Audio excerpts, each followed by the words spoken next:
સવારના થઈ ગયા છે 5:15 અને બહાર જો વરસાદ આવી રહ્યો છે. હવે આજે અમદાવાદ જઈએ છે, વરસાદ ના આવે તો સારું ત્યાં, બાકી અત્યારે તો આખી રાત વરસાદ આવ્યો છે. Hello friends, very good morning, જય શ્રી કૃષ્ણ એન્ડ જય Swaminarayan. Welcome back to my channel. અત્યારે હજી 5:15 જ થયા છે અને આપણે પૂજા કરીને થઈ ગયા છીએ રેડી. એ જોગશું અને વૃષભ હજી સૂતા છે, ત્યાં સુધીમાં ચાલો ફટાફટ કામ પતાવી દઈએ. વાગી ગયા છે 7 અને અમે લોકો નીકળી ગયા છીએ અમદાવાદ જવા માટે. અને જો આજનો લુક આપણો કંઈક આવો છે. વૃષભ અને જક્ષુ એ તો મેચિંગ કર્યું છે, હે ને જક્ષુ? આજનું વેધર એટલું મસ્ત છે ને, નથી વરસાદ કે નથી તડકો, એટલે આપણે વડોદરાથી અમદાવાદ સુધીની સફર ખૂબ એન્જોય કરવાના છીએ. અમદાવાદમાં એન્ટ્રી તો લઈ લીધી છે, પરંતુ આપણે હજુ પહોંચવાનું છે નિકોલ. જક્ષુ તો એક ઊંઘ ખેંચી લીધી કે શું કહેતો તું? ઊંઘ ઉડી ગઈ તો હવે અમદાવાદ પહોંચી ગયા તો ઊંઘ ઉડાડી જ દેવાની હોય ને. આપણે સગાઈમાં આવ્યા. અમે લોકો અમદાવાદ તો પહોંચી ગયા છીએ, પરંતુ હજુ જે લોકો બધા આવવાના હતા એને આવવાની વાર છે, એટલે થોડી વાર અમે વેઇટ કરીએ. અમે લોકો વહેલા પહોંચી ગયા છીએ એટલે થોડી વાર વેઇટ કરીએ, ત્યાં સુધીમાં બધા આવી જાય પછી જોડે ઉપર જઈશું. આ ચેતલ આંટી છે, એ વૃષભના ટીચર હતા, સુરત ભણતા ત્યારે, હે ને? આરબી ધામીમાં જોબ કરતા તમે? હું વૃષભને 9મા ધોરણ સુધી ભણાવતી હતી અને ત્યાર પછી મેરેજ પછી બરોડા શિફ્ટ થઈ ગયા છીએ. કયો સબ્જેક્ટ લેતા તમે? કોમ્પ્યુટર. અચ્છા, કોમ્પ્યુટરના મેડમ હતા, હે ને? અમારે અહીંયા વરરાજો આવી ગયા છે અને આ ખુશ્બુ દીદી તૈયાર થઈને આવી ગયા છે. અક્ષુને જો અહીંયા દોડા દોડી કરવાની મજા આવે છે, હજી ઉપર જવાની વાર છે કે.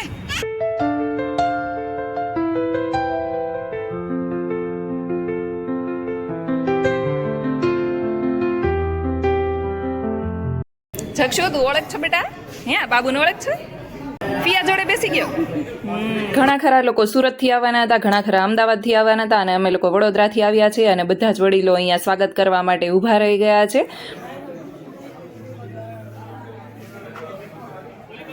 એક બાજુ અંદર હોલમાં બધી જ પ્રિપેરેશન થઈ ગઈ છે અને અહીંયા છાબ લઈને અમે લોકો ઊભા રહી ગયા છે. ચાલો તો હવે અંદર જઈએ.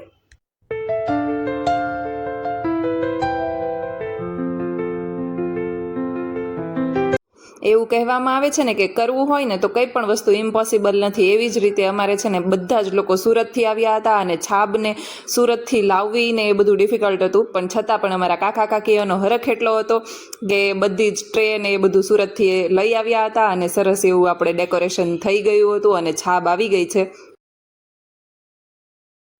વેલકમ ડ્રિંક પણ આવી ગયું છે અને બીજી બાજુ ન્યૂ કપલની એન્ટ્રી થઈ રહી છે.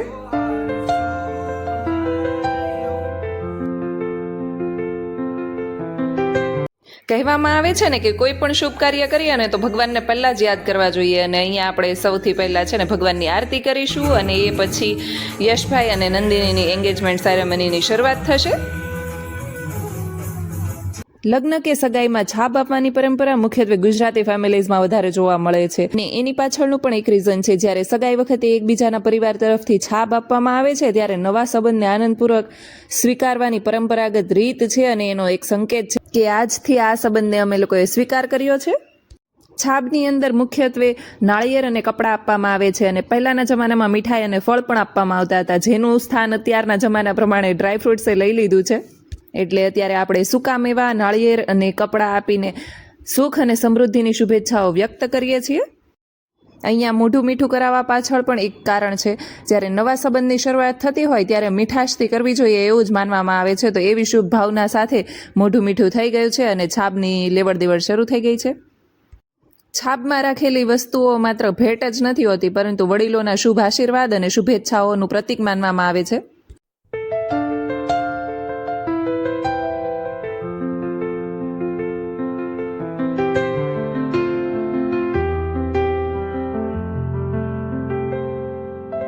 અહીંયા ગોરદાદા જે સગાઈની પરંપરાગત વિધિઓ હોય એ કરાવી રહ્યા છે.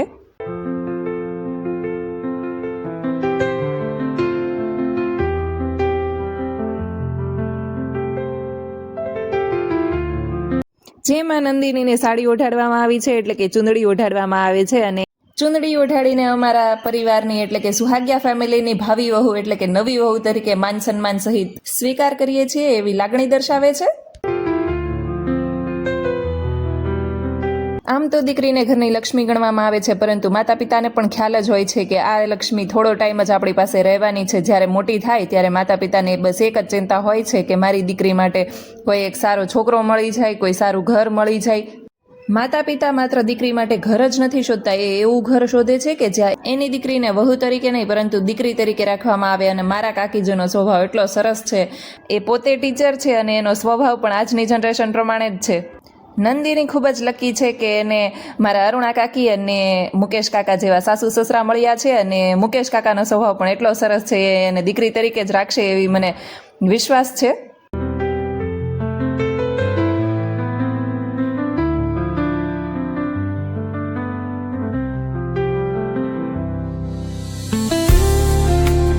અહીંયા રૂપિયો શ્રીફળની વિધિ શરૂ થઈ ગઈ છે, જેમાં સાસુએ વહુના હાથમાં શ્રીફળ, ચોખા, સોપારી, ફૂલ, મીઠાઈ એટલે કે સાકર, શુકનના થોડા પૈસા, હળદર અને કંકુ આપવામાં આવે છે. અહીંયા અમારી બધી બહેનો આવી ગઈ છે.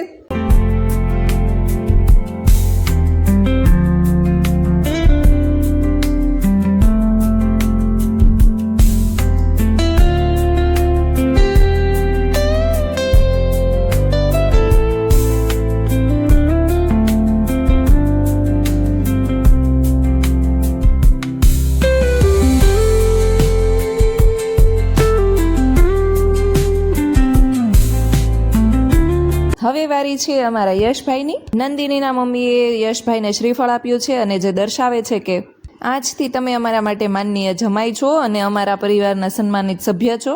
શ્રીફળ આપવાની સાથે નવા સંબંધની શરૂઆત શુભ અને મંગળમય રહે એવી ભાવના હોય છે.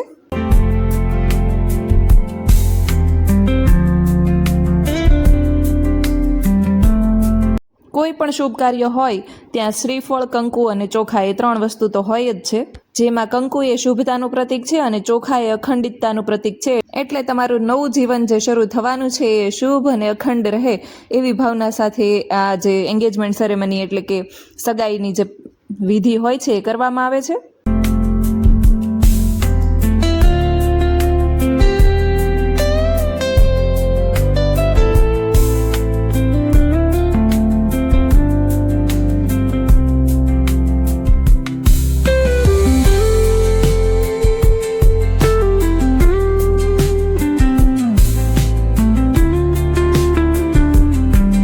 આમ તો મારા સસરાને એ લોકો 4 ભાઈઓ છે, જેમાંથી હું સૌથી મોટી હોઉં છું.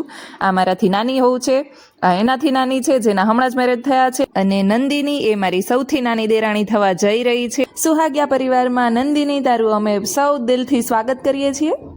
ઓલમોસ્ટ સગાઈની બધી જ વિધિઓ પતી ગઈ છે અને હવે ગોળધાણાની રસમ થોડી વારમાં શરૂ થશે.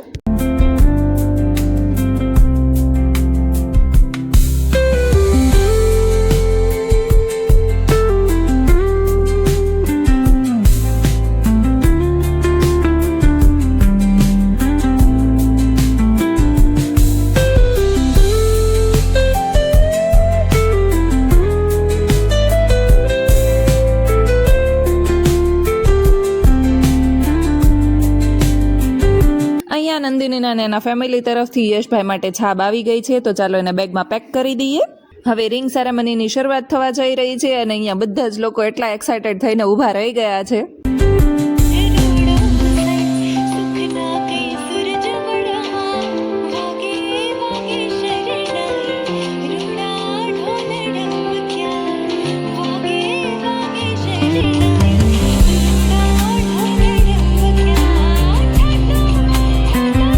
શું તમને ખબર છે કે સગાઈમાં રિંગ કેમ પહેરાવવામાં આવે છે? કેમ કે રિંગનો આકાર છે ને ગોળ હોય છે અને એની શરૂઆત કે અંત દેખાતી નથી. એટલે રિંગની જેમ જ જે નવો સંબંધ બંધાયો છે એ અનંત રહે એવી લાગણી સાથે રિંગ પહેરાવવામાં આવે છે એકબીજાને. હવે વારી છે કેક કટિંગની.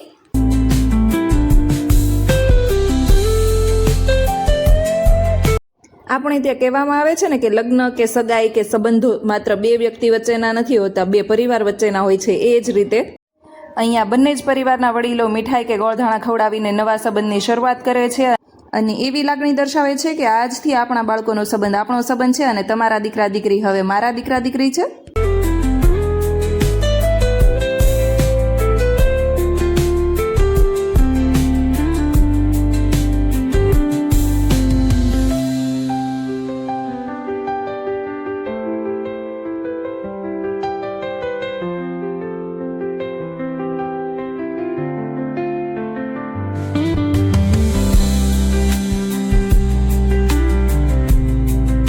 મુકેશ કાકા, અરુણા કાકી અને નંદિનીના મમ્મી પપ્પા એ ચારેય વ્યક્તિઓ આશીર્વાદ આપવા માટે આવી ગયા છે. મારા મોટા સસરાનું ફેમિલી પણ આશીર્વાદ આપવા માટે આવી ગયું છે અને અમે લોકો પણ આશીર્વાદ આપવા માટે સ્ટેજ ઉપર આવી ગયા છીએ.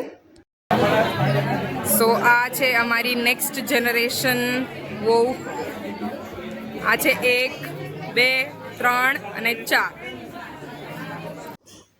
લાસ્ટમાં અમે ચારેય દેરાણી જેઠાણીએ પણ ફોટો પડાવ્યો.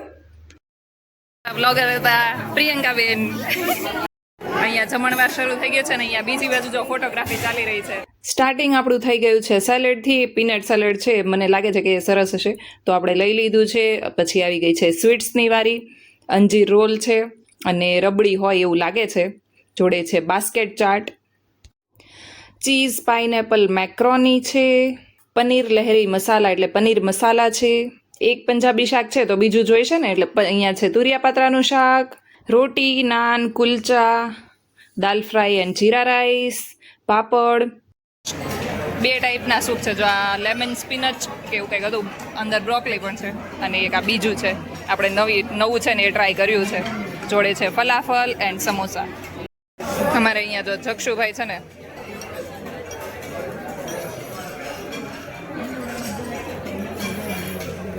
સૂપ એન્જોય કરે છે. ભાવે છે દીકા તને? આ છે કોકોનટ સૂપ. અહીંયા આપણે આવી ગઈ છે રોટી, સબ્જી, પાસ્તા, સ્વીટ્સ અને ચાટ અને સેલડ. ખાલી ભૂંગળા નથી ખાવાના હો દીકુ, આ બીજું બધું ખાવાનું છે, રોટી સબ્જી ને એવું. જો આ પાસ્તા છે, પાસ્તા ખાવા છે હે. અને અહીંયા અમારી જોડે આવી ગયા છે કંપની આપવા માટે અમારા દેરાણી. ફંક્શન હોય ને ત્યારે બધાને ભેગા થવાનું તો બહુ મજા આવે. અત્યારે મોકો મળી ગયો છે અને બધા લોકો ફોટો પડાવવા માટે બેસી ગયા છે. વડીલ બધા દેરાણી જેઠાણી ગોઠવાઈ ગયા છે અને ફોટો પડાવી રહ્યા છે. એક બે બધા દેરાણી જેઠાણી ફોટો પડાવે છે અને અહીંયા યલો સાડીમાં છે ને એ અમારા ફઈજી છે. હોલ ખાલી થઈ ગયો છે ઓલમોસ્ટ. અને આજની એન્ગેજમેન્ટ બહુ જ મસ્ત રહી, બહુ મજા આવી ગઈ. ફંક્શન સારી રીતે પતી ગયું છે અને અત્યારે બધા ઓલમોસ્ટ જતા રહ્યા છે. સુરત જવાના હતા એ બધા બસમાં જતા રહ્યા છે. અમે લોકો અહીંયાથી ડાયરેક્ટ વડોદરા જવાના છીએ તો હમણાં થોડી જ વારમાં નીકળવાના છીએ. અને વૃષભ ગયા છે મારા સસરાને મૂકવા માટે અને મારા સાસુ તો ડાયરેક્ટ અહીંયાથી સુરત જવાના છે. અહીંયા જક્ષુએ પણ ચેન્જ કરી લીધું છે કે કુર્તો કાઢ નાખો અને કોડ સાઈડ પહેરી લીધો છે હે ને. આજ માટે બસ આટલું જ. કાલે મળીએ ફરી એક નવા બ્લોગની સાથે. ત્યાં સુધી ગુડ નાઇટ, જય શ્રી કૃષ્ણ, જય સ્વામિનારાયણ.